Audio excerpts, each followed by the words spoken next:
Okay, let's go straight also to raise those big questions. How will Donald Trump's tariffs really hit India? Is this simply a pressure tactic by Trump ahead of that August 1st initial deadline? How should India be responding? Is an India-US trade deal still possible? Remember, that deal was to be worked out in the autumn, so more likely in September, October now. Before that, let's just explain to you what this Trump announcement means. 25% plus tariffs. Now, what does it mean? Our exports may not be as competitive anymore, particularly in a highly competitive United States markets where other competitors, Vietnam, for example, go into that market now with lower tariffs around 20%. Smartphones, electronics, auto, marine products, gems and jewelry could be hit. Textiles and apparel may see mixed outcomes because India there will compete with other countries like Bangladesh, for example. And some companies may shift out of India to bypass tariffs if, of course, all of this was to still be in place in the weeks and months ahead. And the rupee may weaken due to reduced dollar inflows. Stock markets may be hit. Economists estimate if this carries on, a 0.2 to 0.5% according to some estimates, a hit on India's GDP. An impact of the penalty surcharge on procurement from Russia is unclear. Pharma, semiconductors, critical minerals are exempt for now. So there are some gains. Some are hoping we may find alternative markets, but at least as far as the United States goes, this isn't really what India had hoped for, at least not in the interim. How will all of this play out in the weeks ahead? Joining me now, KC Singh, former Secretary, Ministry of External Affairs, is with us. Siddharth Zarabi, editor at Business Today, who tracks this very closely, is with us.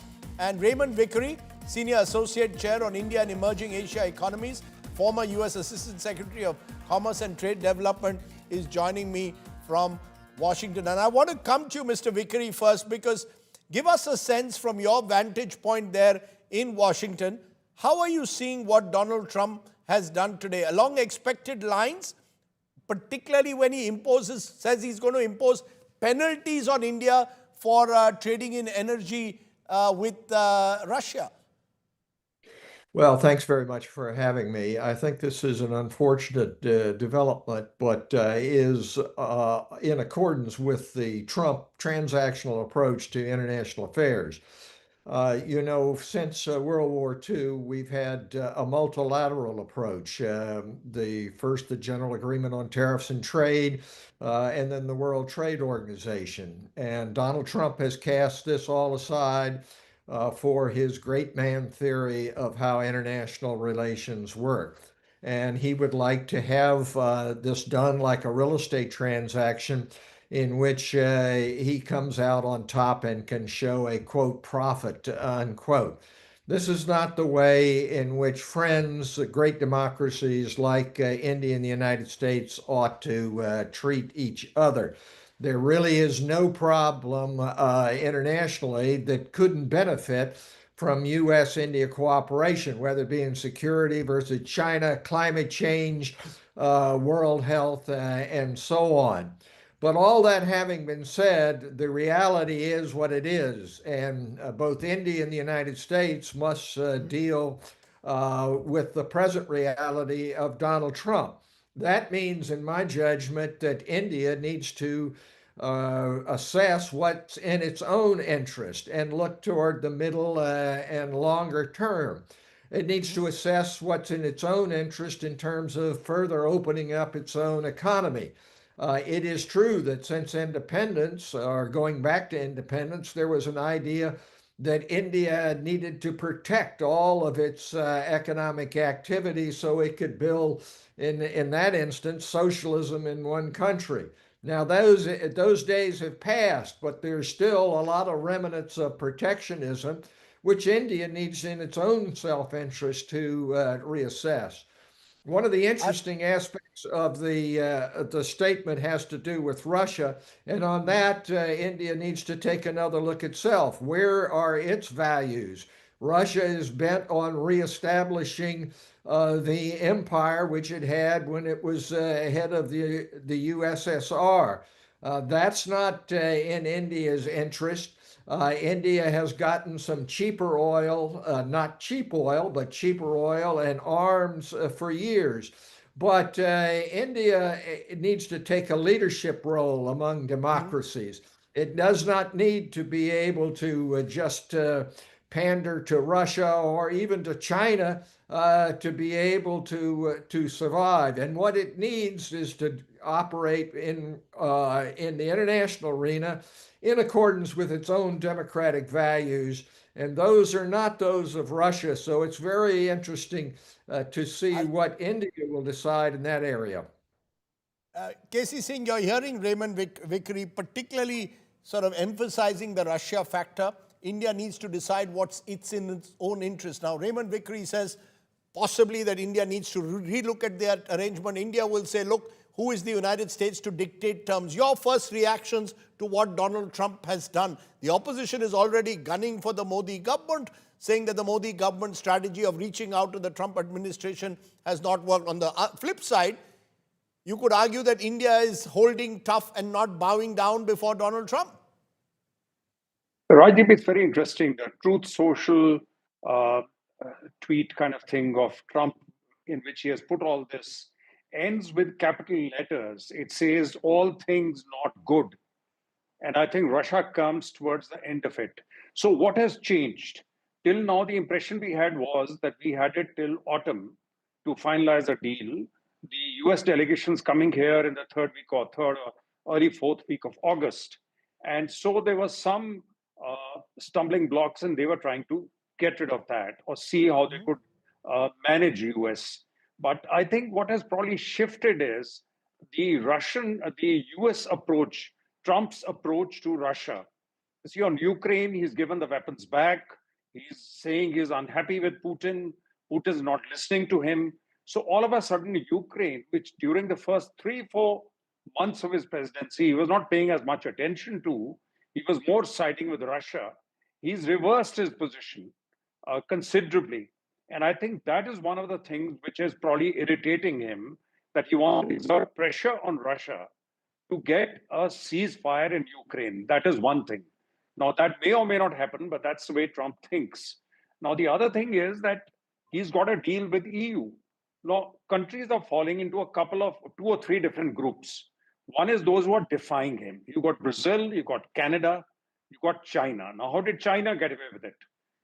Massive tariffs were put, but the Chinese pulled back on rare earths and magnets, which started affecting the US economy, and Trump climbed down. Now, what is the leverage that we have? You see, Brazil doesn't require America as much as we do. America has a trade surplus with Brazil, and Brazil has simply shifted their agricultural crops to China. Our problem is we have outstanding problems with China. We can't become totally aligned with China. And at the same time, what is the leverage we have with America? For the last 10 years, it's been based on US giving India a long rope because we were supposed to be balancing China. Now, in Trump's approach, that does not work. He's interested in dealing with China directly. He's not interested in using India as a balancing force and therefore giving any long rope to anyone. So I think that's what has happened. India should have foreseen it coming. And I think they have just quietly submitted. And now the problem is you can humor him. One way of humoring is Pakistan has gone ahead, promised minerals, and therefore economic. One is bribery, minerals, his family gaining wealth. And the other one is you humor him. And it's Pakistan which went and nominated him for a Nobel Prize. Whereas in India, we are debating whether he is mediated or not mediated between India and Pakistan. So I think BJP has got into a jam because Prime Minister can't be seen as bowing to him. At the same time, you basically adopted a submissive role, not taking on America. And therefore, how do you handle Trump? Okay, how do you handle Trump? That's a question many governments are asking at the moment, Casey Singh, but you make important points. I want to take that also to Surjit Bhalla, who's joining us. Remember, Surjit Bhalla has tracked the economy for years, and he's been someone who's worked very closely also as former executive director at IMF for India, looking at the region. Surjit Bhalla, your first reactions to what Donald Trump has done. I recall a few months ago, you said a potential tariff deal between India and America is a huge opportunity for India. Given what Trump has done, do you still hold on to that?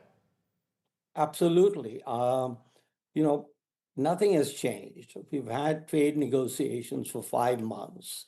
And what I want to emphasize is what I emphasized then is that it's in India's interest to have a trade deal.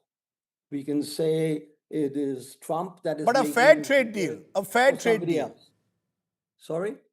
a fair trade deal. You need a fair Yes, trade deal, Sheikh. exactly. Now, at the beginning, you had said that the opposition is gunning for Mr. Modi and the BJP government. But the strange reality is that there's no difference in the BJP government's approach to the trade deal and the Congress government's approach to the trade deal. Nothing has changed.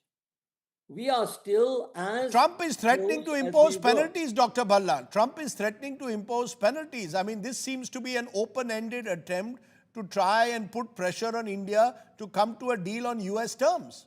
Okay, there are 2 points to this.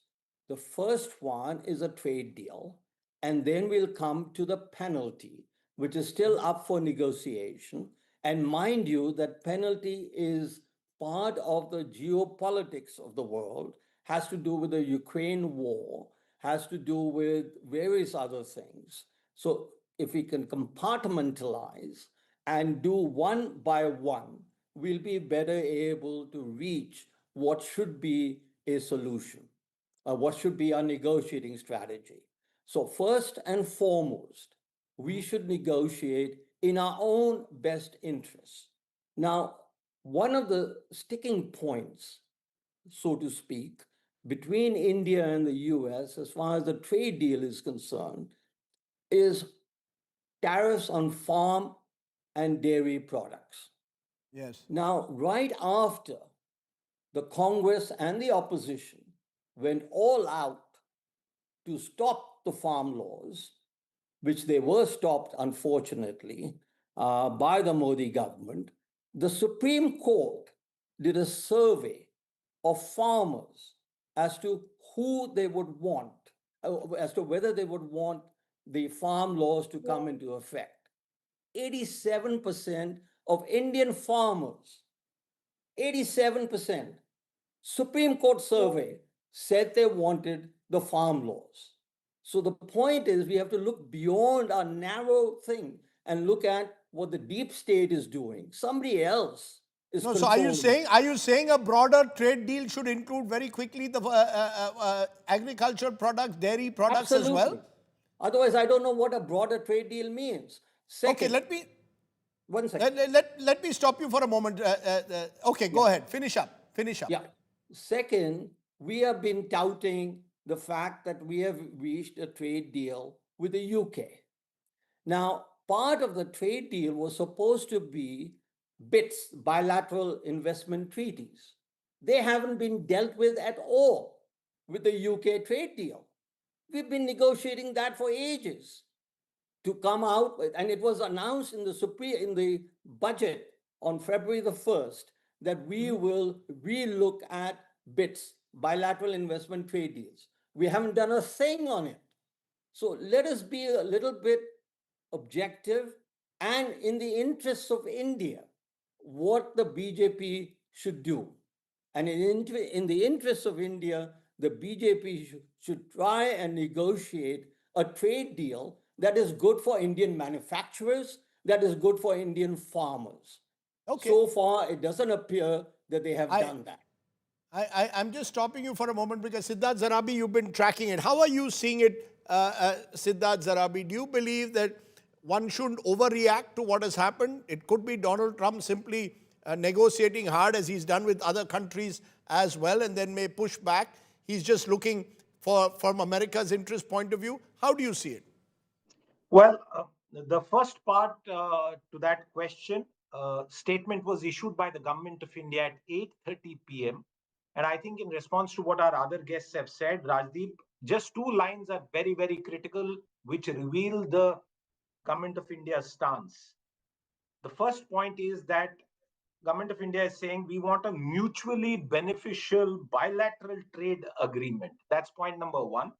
And the last point it says alongside is that the government attaches the utmost importance to protecting and promoting the welfare of farmers, entrepreneurs, and small and medium sized companies. So, in response to what has been discussed for the past 20 minutes on the show, it's very clear that there is no go as far as farm sectors, dairy sectors are concerned.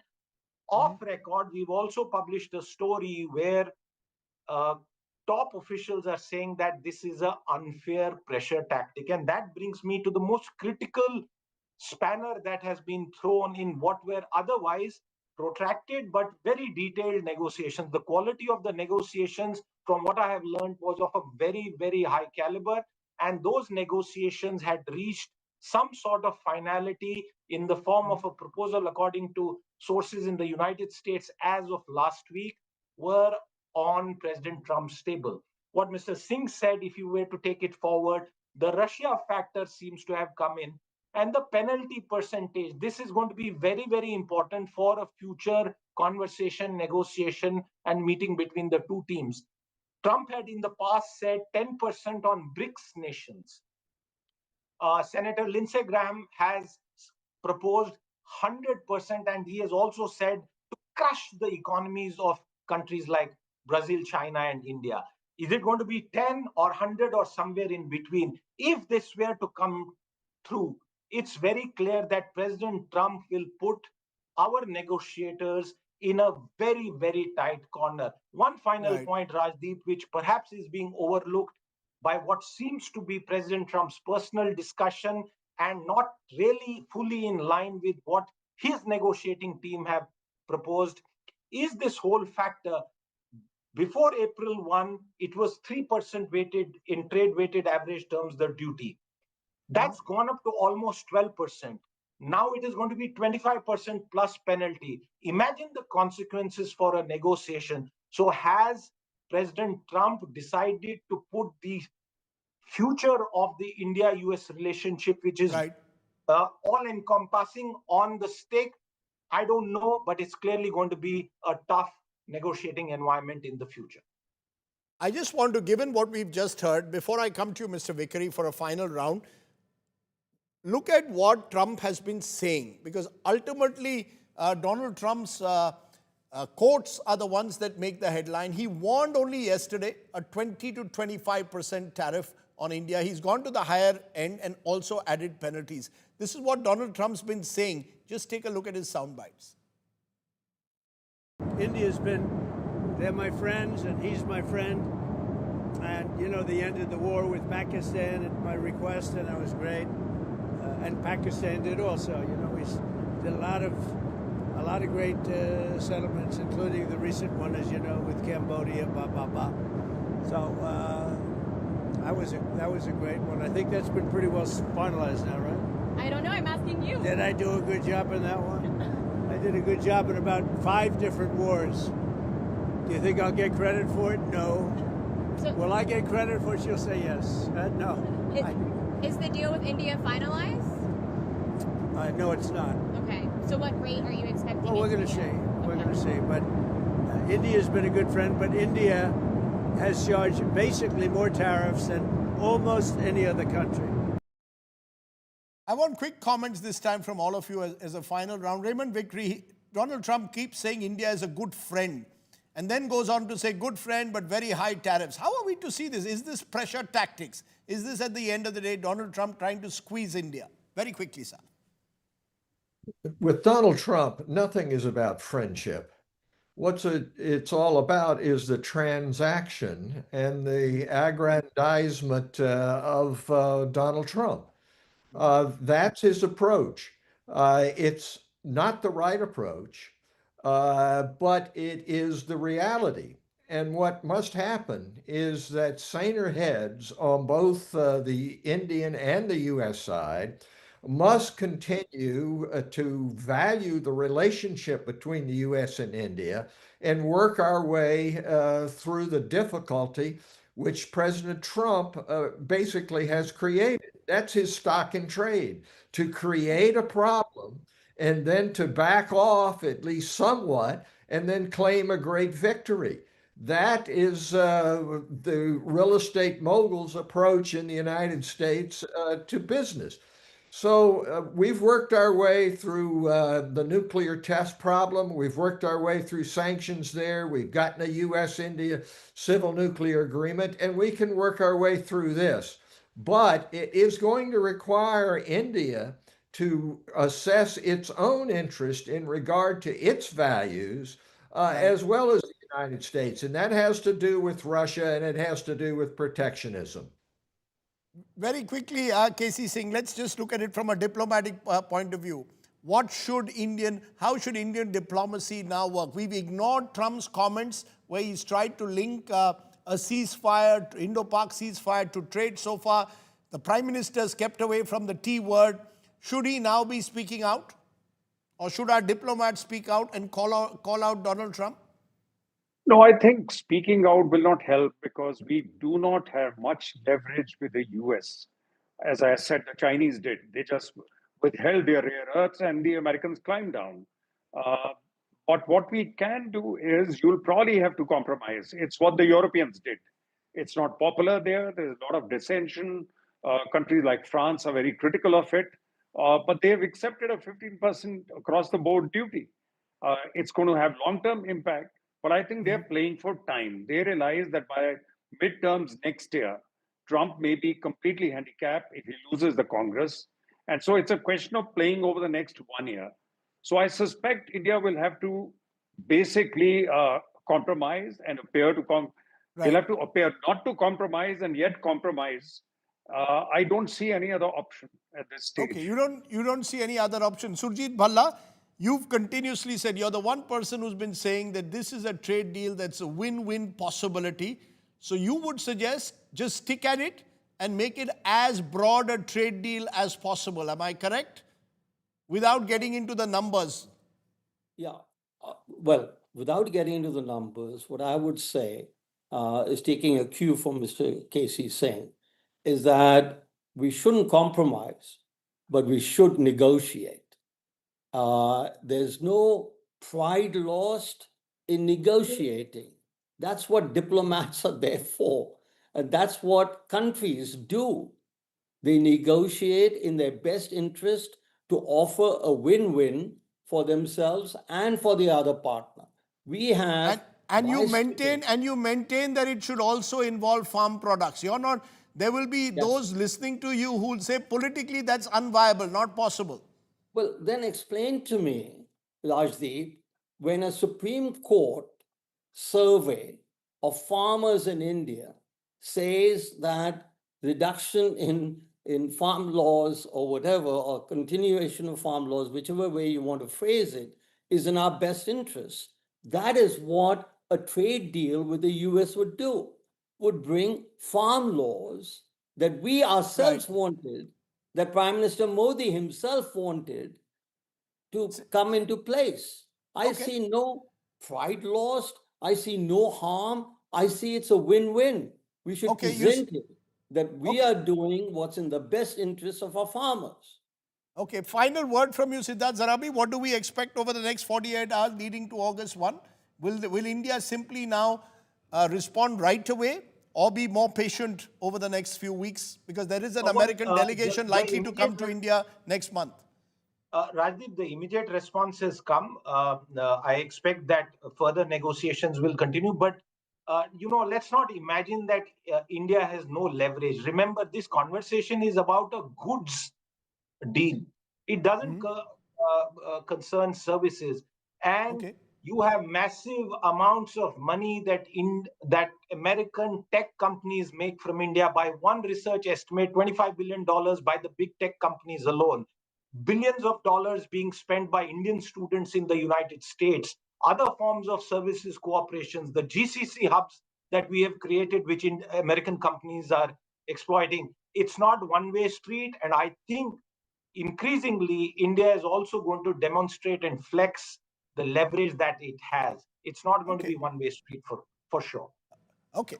Very, very interesting. And of course, a debate that will engage us for a few more weeks, I suspect, given Donald Trump's repeated attempts to shift the goalpost. But I appreciate my guests joining me here on what the implications could be of that big tariff announcement.